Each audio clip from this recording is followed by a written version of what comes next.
Here's the slow roll a little bit, just to show you the rocker arms are getting oil. This one ain't got it yet, but it's on its way. There it goes. This will be the driver's side. Got about 85 pounds of oil pressure. Rocker arm, passenger side, they're all getting oil.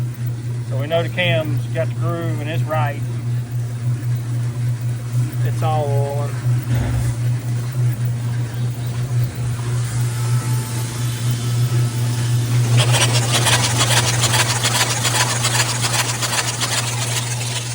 Running about 11 amps, 87 pounds of oil pressure.